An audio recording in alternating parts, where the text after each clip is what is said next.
Okay, it says we're going. You got your jobber do going? Yep. All right. Now, candidates and even initiates to the modern Western mystery schools are instructed to set some time aside every day for self-analysis. Self-analysis in the reality of the day's events. Some schools, such as the Rosicrucians, recommend even longer periods at new moons and full moons and solstices and equinoxes. Now, it's probably best if you do that to do it in the retrospection exercise if you want to be the most effective. Now, there are several reasons for this emphasis. One of them is that retrospection, if performed correctly, harvests all the soul power from daily experience. And that makes it available immediately, instead of having to wait until your next rebirth, having harvested it in between lives. Now, another reason is that in retrospection, you become purified, you become purged of all those selfish thoughts and desires and actions and things like that. You purge yourself of the tendency to do them. Nothing is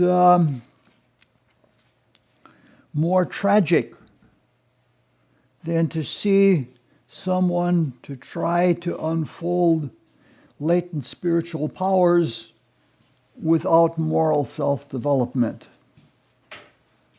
They get into the worst kinds of action that a person can get into as a human being.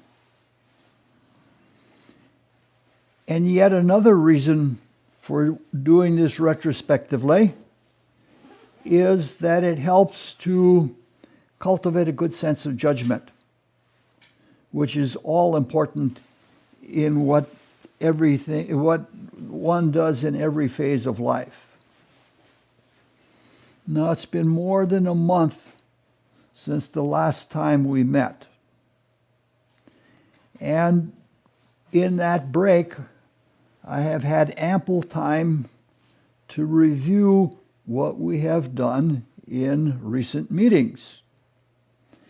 And in doing that, one thing stood out very clearly, and that was exaggeration.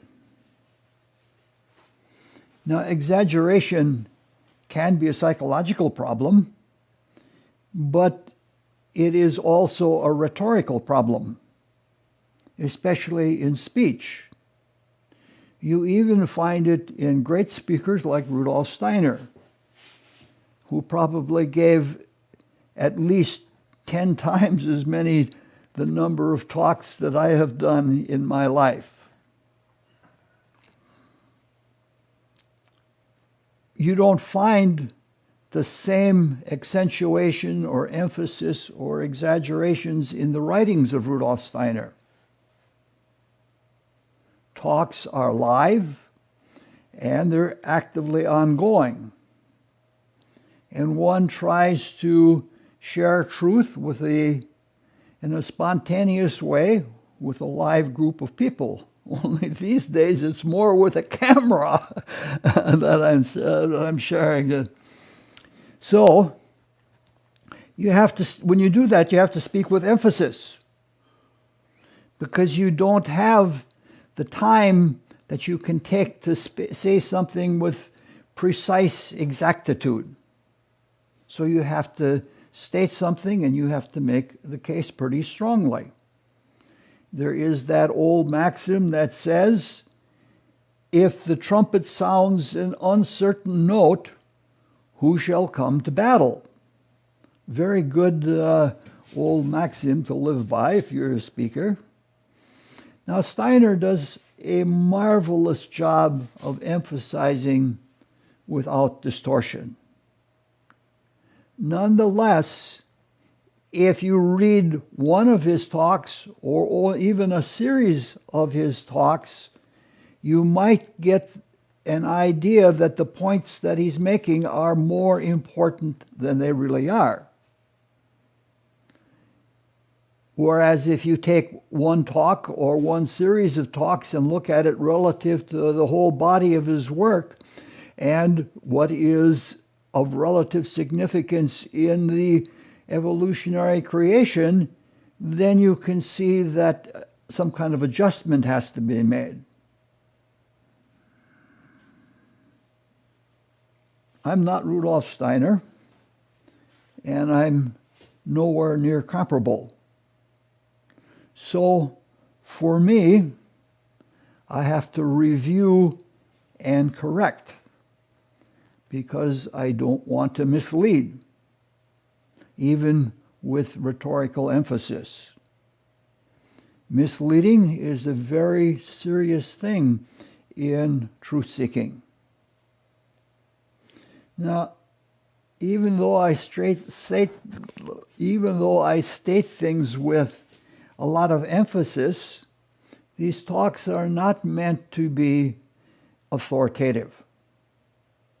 They are meant to be expressions of modern mystery wisdom, elucidation of modern mystery wisdom, explanation, and even extension into the unsaid things that comes from modern mystery wisdom. And it's all done as I understand it, which is a very big if. As I understand it. I try very hard to be very clear and check things out and see whether other conclusions can be made. So these talks are meant to be a sharing with other seekers, co-seekers. And they're given with rhetorical emphasis, and some of that is because of my nature. I have to be very forthright and say that I have a character that is prone to exaggeration. But as I go on in life and I find more spiritual security and more strength in my inner being, that tendency is diminishing. It's almost as if the exaggeration on my part in the past has been a matter of insecurity, so you try to make your case stronger because you're insecure about what you know or how true it is. Okay, that should clear the air, and it should help clarify things so that there's not so much misunderstanding. So now we can proceed with the correction. When I look back over the recent talks, only one overemphasis seems important enough to spend time on. In fact, it's going to take more than tonight to get through spending time on that. But fortunately, that matter is serendipitously an excellent lead-in to what we're doing now, which is a continuation of the postmortem experience in what is called first heaven after death. By another name, first heaven is the higher desire world or the higher astral world.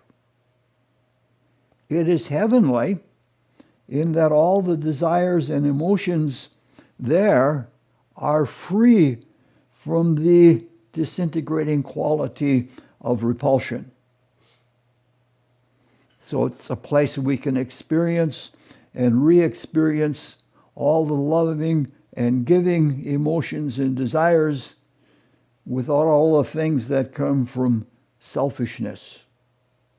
Sounds like heaven to me, so I think it's probably well named. However, before we can go deeply into that, we have to correct that overemphasis, it's hanging over our heads, so let's get about doing that.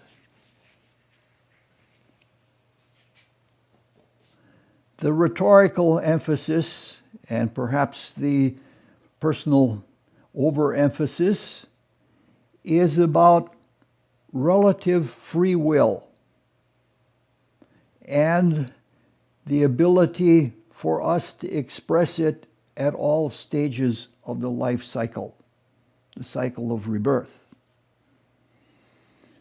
The emphasis, which is perhaps overemphasis, came at one point. It came when we began scanning or examining the post-mortem experience at the point of death. Immediately after death, when the etheric vital body leaves in total the dense physical body.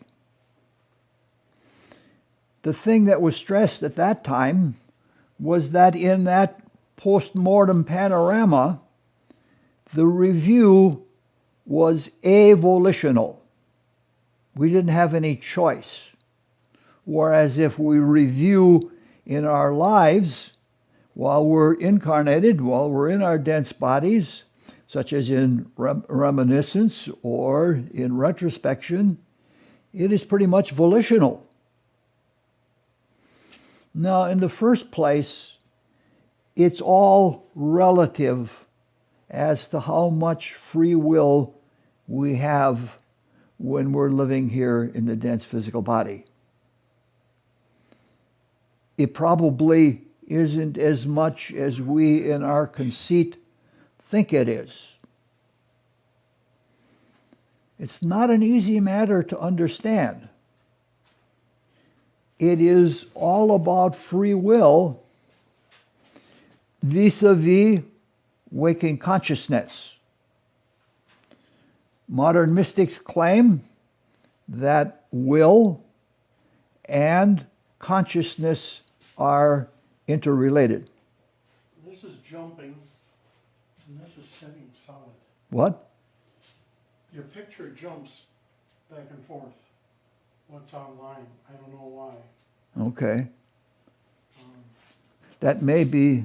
And this is stuck here, but it's still counting time, so I'm assuming it's recording. Oh, my goodness. I guess we'll just go ahead. We'll have to. I think it may be due to net traffic.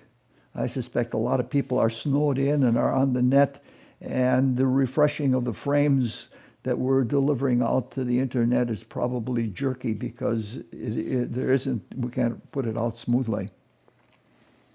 Isn't that the audio level? The green bar on the left? This is the audio screen, level. The other screen.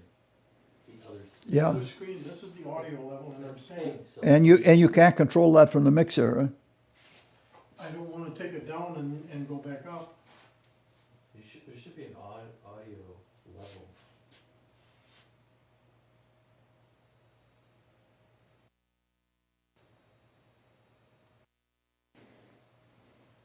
No, it just stays right where it is.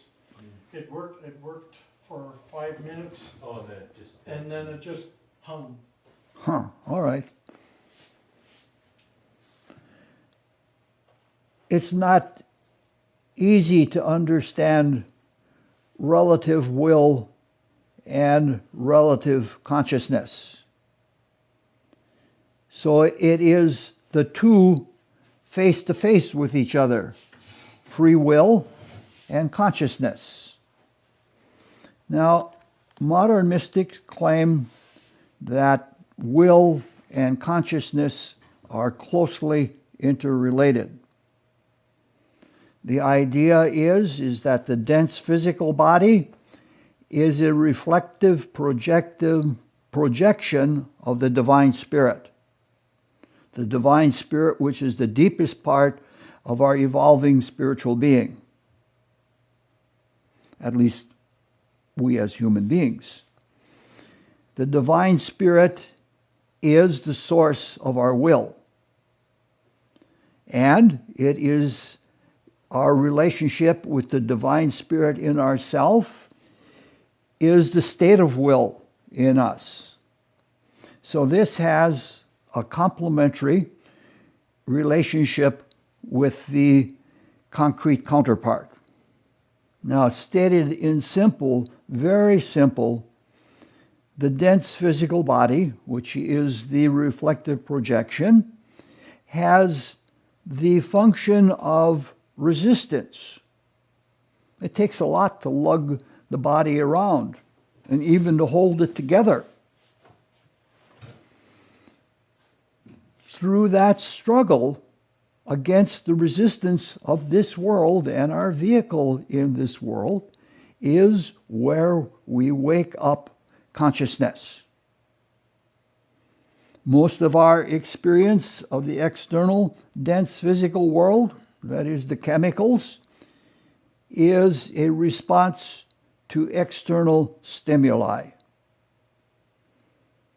And the response is an impactful one. Light at first hurt the tissue that eventually evolved to become the eye. And sound had a similar effect on what eventually came to be the hearing mechanism or apparatus. And tactility was raw before we knew anything like caresses or anything of that nature.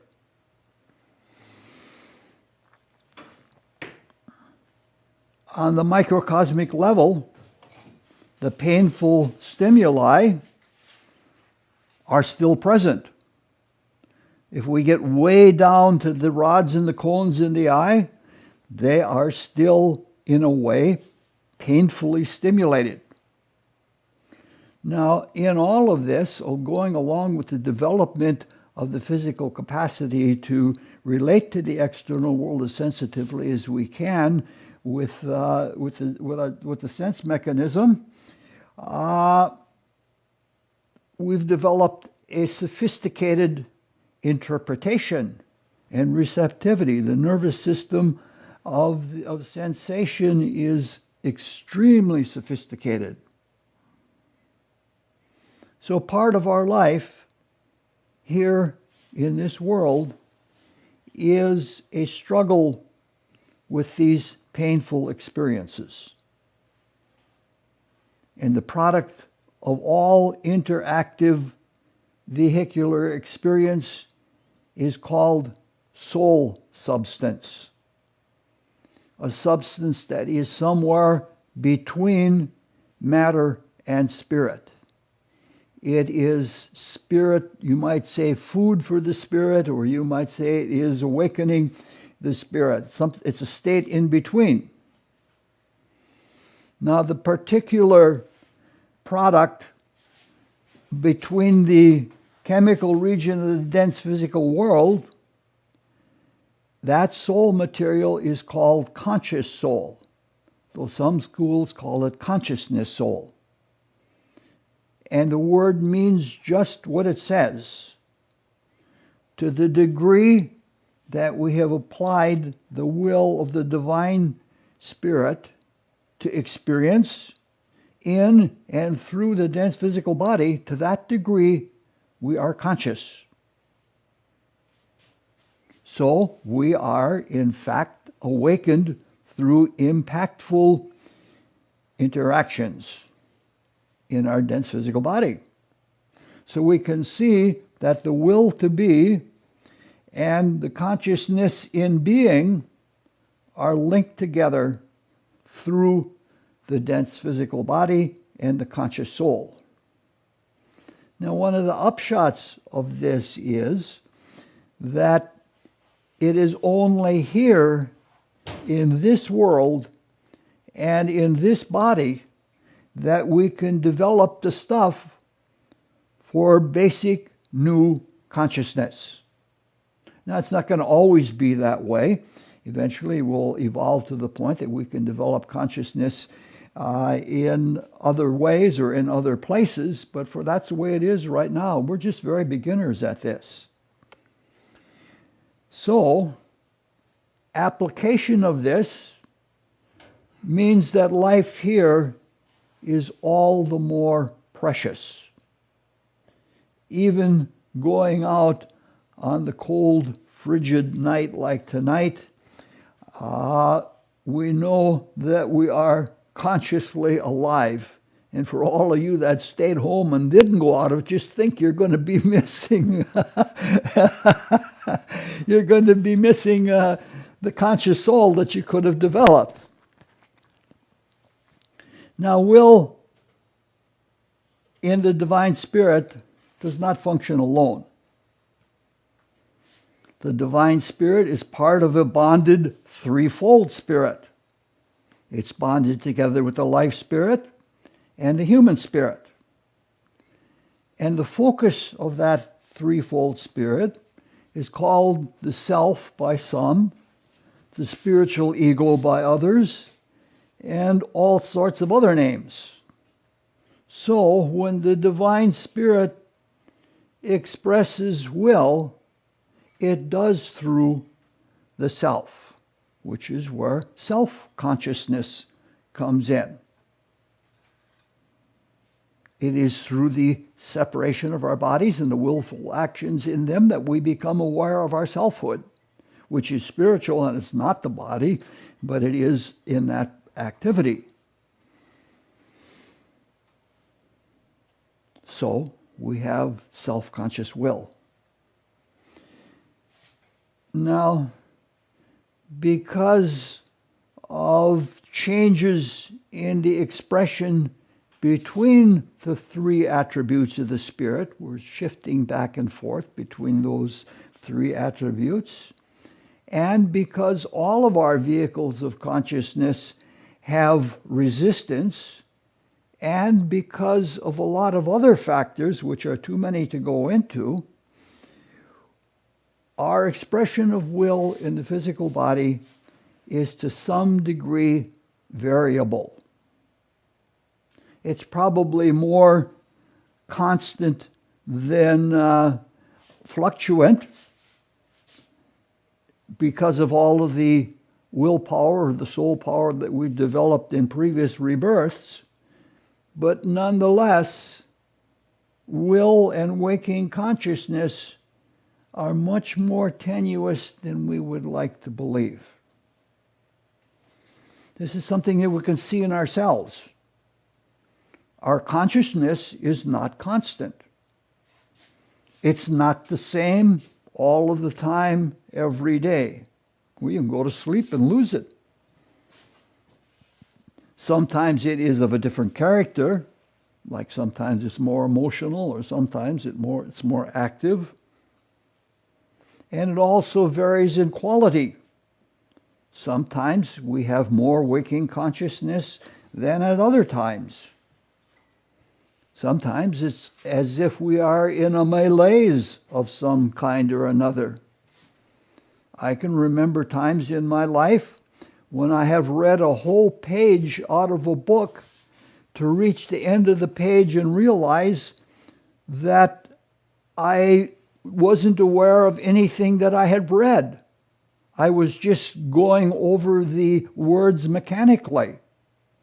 I was in some kind of a trance state of some kind or another. I've mentioned another experience that I've had.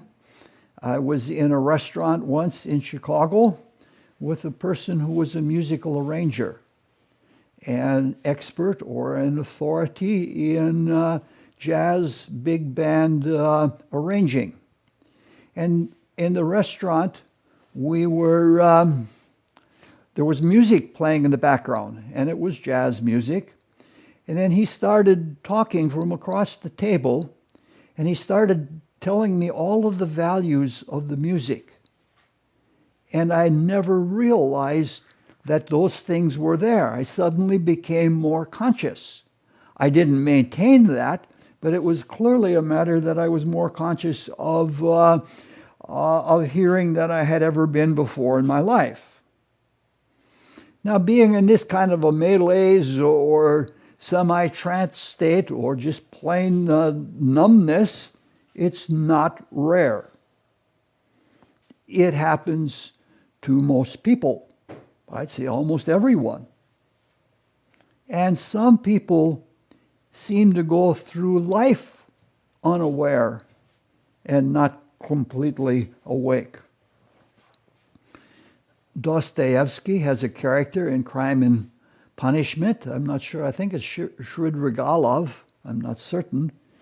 And he is an out-and-out bad guy, an evildoer. And his statement to Raskolnikov is that at a certain point in life, we become one of three things. We become either an open scoundrel like myself, or a religious maniac, which would include people like us, or they die, by which he means that they fall asleep and they have a habit of consciousness that stays at a certain level and become no more a wide awake and conscious. Now, there have been spiritual leaders whose followers have asked them what they need to do to become clairvoyant and to become spiritually self-conscious, and they were told to do everything that they did with complete volition and self-consciousness. If I move my hand out, be aware of all of that, even trivial little things. Now, to do that is no small feat. It requires an enormous and continuous application of will, because we seem to want to drift off into these semi-trance-like states. Now, our waking self-consciousness is much less waking or conscious than we think. And it is far less than our spiritual aspirations. So we know a little bit about self-consciousness. The case for will is parallel, which we might expect with will and consciousness being linked together as they are through conscious soul. Now, most of the time, most of us tend to confuse desire with will. There is a quality that is like will in desire, but it's certainly not the same thing as pure spiritual will. If we grit our teeth or flex our muscles, it's desire, because muscles are expressions of the desire body in the dense physical body. The will is of the spirit, and the spirit is impersonal. We can see the impotency of our will just as we could see the poverty of our waking consciousness. All we have to do is observe ourselves. If one tries to focus one's attention for more than a few seconds, one learns very quickly how weak the will is. On the other hand, a grudge or an ambition can last for decades. But vengeance and ambition are from the desire body, and they're not from the will. When we do express will, it is very subtle. And it is without fanfare. There's sort of an inevitability or a calm certainty about the will from the divine spirit. When we leave here this evening and walk out into the snowy, cold weather, it's not a matter of personal heroics. It's what we have to do to get home. It is an inevitable act to what we do and what we have to do. It's a duty, in a sense. Will and duty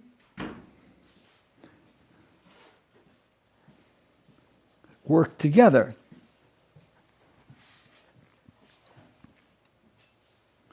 if someone praises us or compliments us for acts of will, it doesn't faze us. We're unmoved or we're unflattered because the will is from the divine spirit, and the divine spirit, like the life spirit, transcend even the spiritual self, even the spiritual ego. So there is in will a quality that is not personal. Now, from a mystical point of view, we are enamored of being here in the chemicals. And if we are, we should eagerly perform acts of will. That's again for all you folks that stayed home and didn't perform acts of will. This turned out to be a good night for something like that. That is why we are here. We're here to develop will, and through will, consciousness in interaction with these states of matter. Now, this doesn't mean that we should trek across Antarctica or across the Arabian Peninsula, unless that's called for or something more purposeful demands it. There are plenty of things, large and small, that we can apply will to in our daily lives. Now, the reason for saying this is that most of the people in this room are sensitive and or intellectual, or both. We probably wouldn't be here if we weren't sensitive. Intellection and sensitivity are very fine qualities. Some people make their whole spiritual life developing the two of them. They have helped us a lot. They have made life easier and less primitive, but they are the very things that sickly the will, or even the willingness to apply the will. Now, not all of the things that try the will are physical. Many are psychological. And probably one of the best examples of a psychological application of will is breaking or changing a habit. Now, this classroom is set up so that everybody but me is facing west. And this was chosen for that. In the past, people in temples or in cathedrals faced east. They were, so to speak, carried by the axial rotation of the earth, and it seemed as if the sun came to them. In that relationship to space, they're basically swimming downstream. And will is developed by swimming upstream. And that's why in modern mysticism, in our prayer group that meets here, for example, we all face west. Even the person who does the reading faces west. Now, in these talks, we've noted that directing our consciousness forward is materializing. It is hardening, and it is incarnating. Our whole life we're looking forward, and the further we go on, the harder we become, so that when you get to be an oldster, your skin cracks and the bones crack and everything else. Conversely, when we direct our consciousness backward relative to the life cycle, that is, when we swim upstream, the effect of that is dematerializing. It is rarefying, or it is disincarnating. During life here on earth, the tide, individual and collectively, is looking and moving forward. You're considered passé or you fall behind the times. Seems like only nostalgiacs and reactionaries look back, and they can't help themselves. In fact, they don't even want to. Intentionally looking back into antecedent causes of present conditions is an act of will, considerable will. This is not looking at histories or biographies. It is looking back through the ethers, through the memories, the ethers through which things flow into the present. This is really swimming upstream, and it is an activity that requires considerable will. It's worth it in terms of truth, because if we can proceed from consequence back to cause, we have certainty instead of inference or probability or speculation. Now, the combination of certitude and the expression of will is another reason why retrospection is such a potent exercise. It isn't easy, but it's worth all of the pains and all of the effort and all of the will to do it.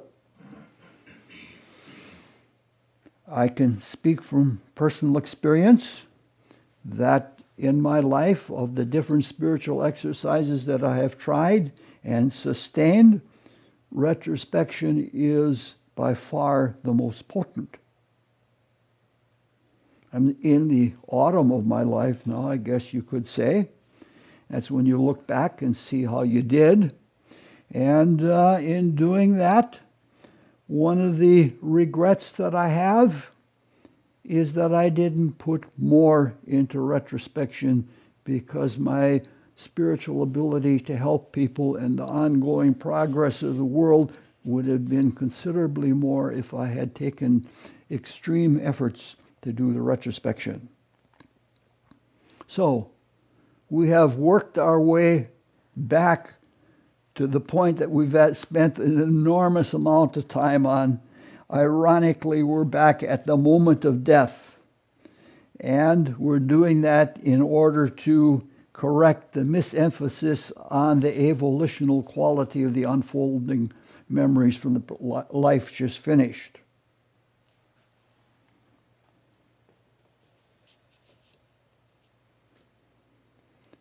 If you get only one thing out of all these talks, there's quite a few of them that have been now, if you get only one thing, I hope that it is retrospection. It's the best thing that you can do to help your life. All right, we're trying to get a better description of what happens when we find ourselves out of our bodies at death. Some of the things that people consider to be consciousness carry across the threshold of death. In fact, they seem to be amplified. Some people do not see the panorama at death, or they don't pay attention to it even though it unfolds before them. Now, you don't even have to be a clairvoyant to prove this. There are plenty of carefully described near-death experiences. There are book upon book of them. Some of them report the panorama, and some of them don't review it even if it has occurred. The ones that don't are usually fascinated or distracted by something else that grabs their attention. This is why we're so fortunate to know what to look for at the moment of death, so that we can get the most out of the life that we've just finished. We can do a very great service with sharing just a very few little important things about life and the life cycle. And from them, people can derive great benefit. Now, the phenomenon of exclusively placed attention occurs on the other side of death also. Some people say that life is what happens to you when you are focused on everything else. Meaning to say that you're not thinking about life in whole, but you're exclusively focused on the minutiae. We have a friend named Rod, who almost all of you know. He's a professor over at the university. And he tells of a remarkable psychological experiment he came across. In this experiment, students were taken to watch a video. And in the video, people were passing a ball around, like in basketball or something like that. And they were told to keep count of how many times such and such person touched the ball. And they watched the video. And in the course of watching the video, somebody came out in a gorilla suit and ran among the people who were passing the ball back and forth. And what happened was they, when they had finished viewing the video, the professor asked them, how many times did the so-and-so touch the ball? And most of the people knew. And then the professor said, what about the gorilla? And majority of the people participating in the experiment said, what gorilla? They were so focused on one thing, one small thing, that they missed a big picture that had something very remarkable, something very unusual. We can become so engrossed in something that we lose track of other things, usually bigger things. So it is a great talent to be able to focus on something, to be able to focus on something to the exclusion of everything else. But that ability is something we can accomplish almost anything with. That's what we try to do in practicing a concentration exercise. However, it ought not to become a habit. If we get a habit of limited focus, good quality, moderate quality, whatever, we're going to miss a lot of life. For us as spiritual aspirants, concentration is a stepping stone to meditation. But it has to also facilitate meditation. It isn't concentration to the exclusion of meditation. Now, a lot of people, because they're focused in their own little world, don't even know that they have left the physical body behind in death. I don't know the percentages, but it is many and not few.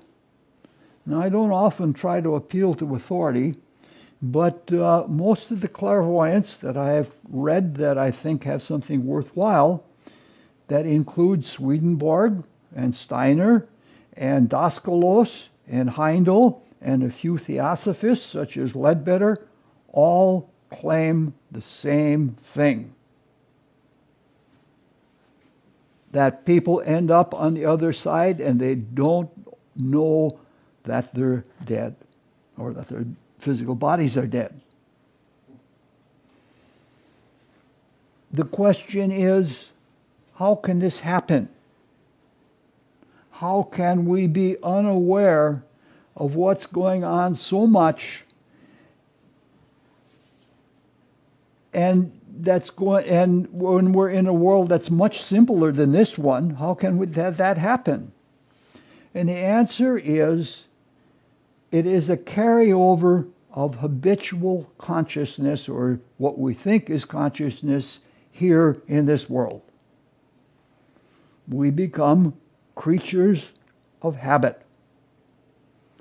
We continuously, consistently, habitually look at the world in a given way. And it becomes an attitude. In German, they call it a Weltanschauung. It's a worldview or a life view, but what it is an attitude of consciousness or semi-consciousness. A lot of prejudices develop because of this, because people see things in their own worldview and they see what they see is true, but they don't know about other worldviews, and so they think they're all wrong. Now, habits and repetitions are not in themselves detrimental. Repetition and habit is how the etherical vital body is built and maintained and organized. Repetition is a big part of spiritual development. Repetition and habit are efficient. If you have to reinvent the wheel every day in a lot of things that you do, that's not very efficient living. It is when we fail to put at least part of our waking self-consciousness into habit and repetition that they become problematic. That's when things become automatic and they're really out of our control. Some of those things get out of our control and they're happening without us even wanting to do them.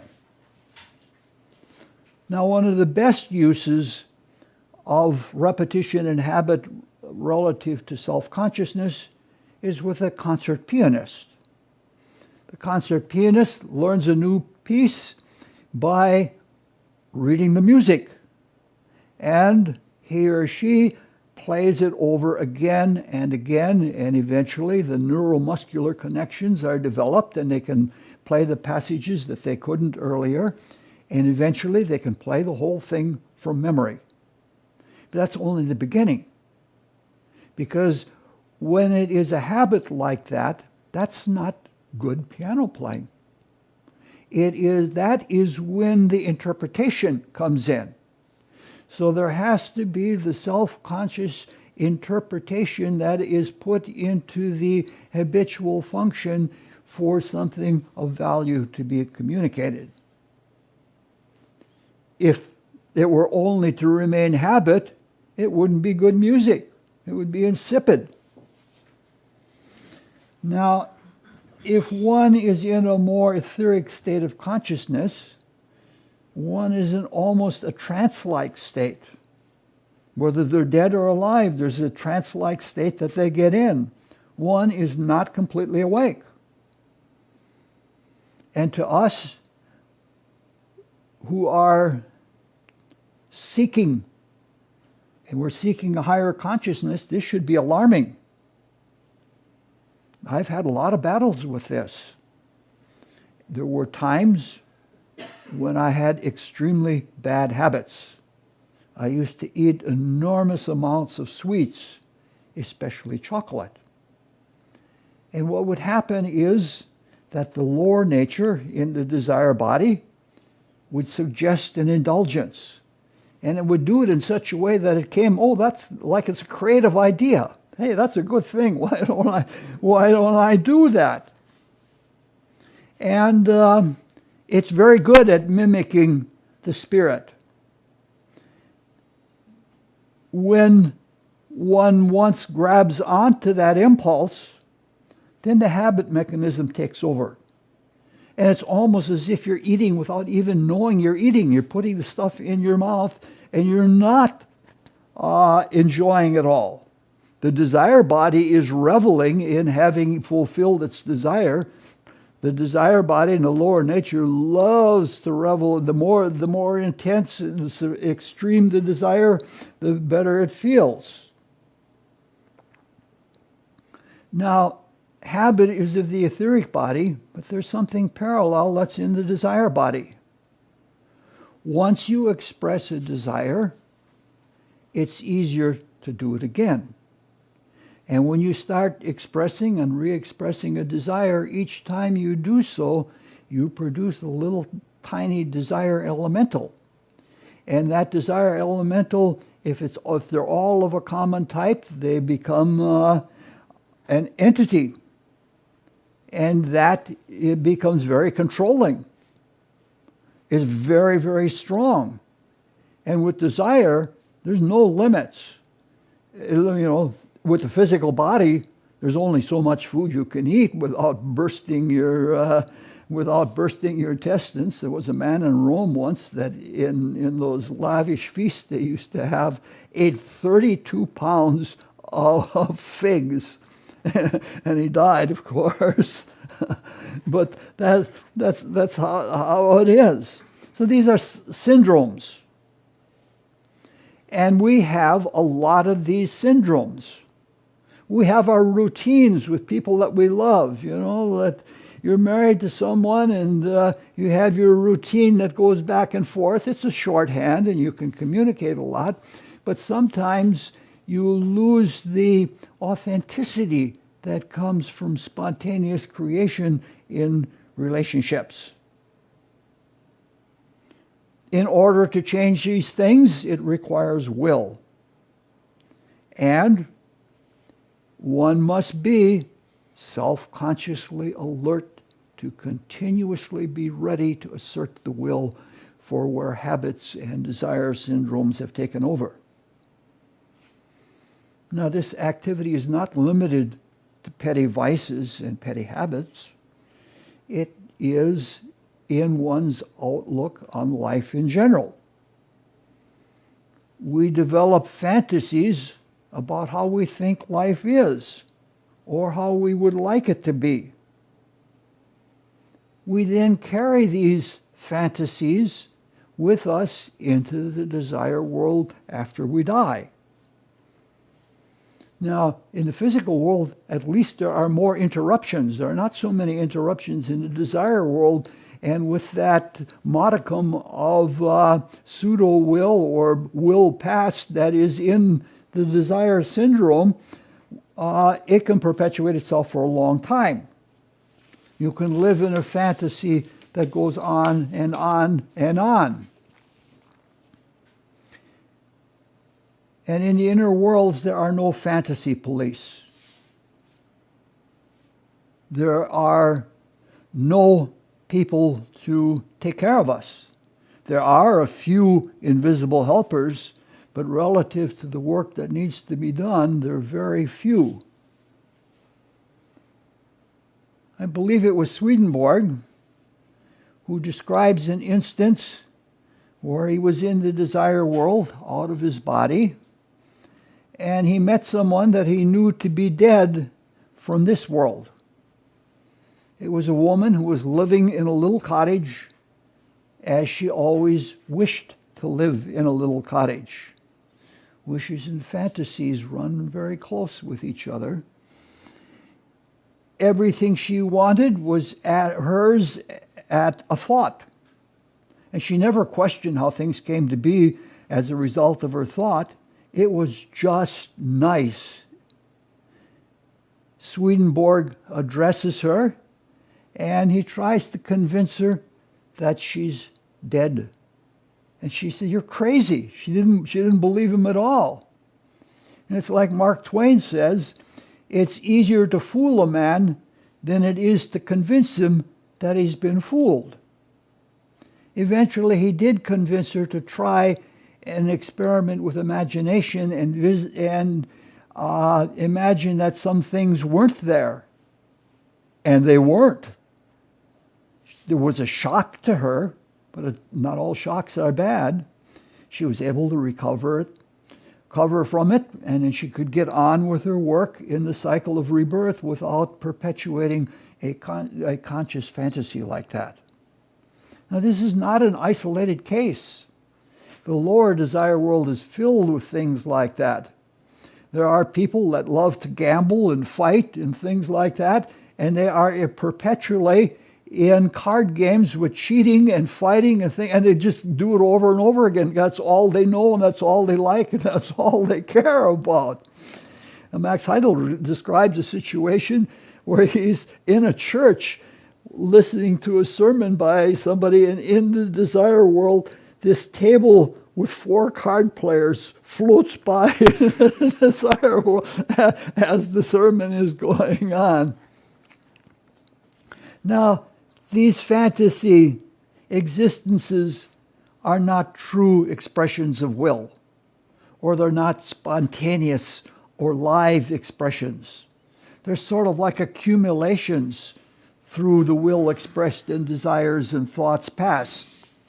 And they become a psychic environment. Everything that we create in life with our thoughts and feelings remains. And we have to face it someday, and we have to objectively see what we did and what it was and what the quality of it is. Each and every thought and every desire and every act is a thing. And it's a thing that is a manifestation that we have to deal with. Now, there is a kind of consciousness in this, but it's certainly not the self-consciousness that we speak of when we're trying to awaken, when we are seekers for truth. Probably a lot of what we consider consciousness right now is not that either. Few of us can create thoughts and know with full consciousness that they're creating them. Therefore, there are few people who can say, like Descartes, I think, therefore I am, the I am being the thinker, therefore I think I am, which is like a transaction between the personality and the spiritual individuality. So we can see that life on the other side of death is not completely avolitional. There are various semi-conscious states and various degrees of freedom. And there is some consciousness which is limited, depending on how much we have waked it up. All right, that's the beginning of the correction. Now next time we'll complete the correction and go forward with that. Questions? At one point you said the world is simpler on the other side. Yes. Yes. There, unless you are completely subject to the other agencies that work in the desire world, it's not like here. You know, you can't walk, you're not going to walk down the street and be jostled by somebody coming the other way on the sidewalk. And there are many people, creative free agents here in this world that are expressing. And in the postmortem state, you don't have so much of that. We'll talk more about it and we'll clarify it. It's in some ways it's more complex, but really it is much simpler. Scott, any questions? No. Yeah. So you were saying there's no fantasy police, or there's other people there who care about you. Do they have no agency? I mean, A lot of people here are living in their own little world. And it's the same there. Only to the objective consciousness, it is much more clear.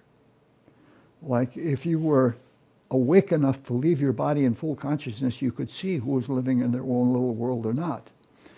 Clairvoyant can do that with people here. They know who is awake and who is truly participating in life.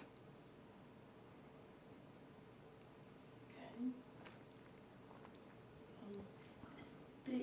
It's allowed to cheat and after you die? I mean, you're not actually cheating, you're just living this fantasy that you are. That's right. Okay. The desire to have things our own way is a very great detriment to human advancement. We want things to be as we want them to be. And we set ourselves up and we do that. This is why The way of Christ is so different, because the way of Christ is you're thinking of the other. You're giving to the other, and you get out of the solipsism of your own personal consciousness into an objectivity that is through others and eventually to the whole cosmos. That goes on over there too, I would think. What?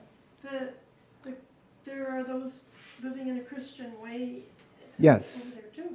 Yes. Now, as I said, I don't know the numbers on this, and I don't know if that has ever been tried, if there's ever been a survey or something like that. Usually most people that are working on the other side that bring it back to this world consciousness are so busy doing help work that they, that they can't do those kinds of surveys. And the ones that are living in a really low desire world that are constantly scheming and things like that, not a lot of people want to go there. Well, thank you very much. Thank you, Richard. Thank you, Richard. When are you California bound? You bought the house, right? We're there now. What? We're there now. Oh, you are? I'm here.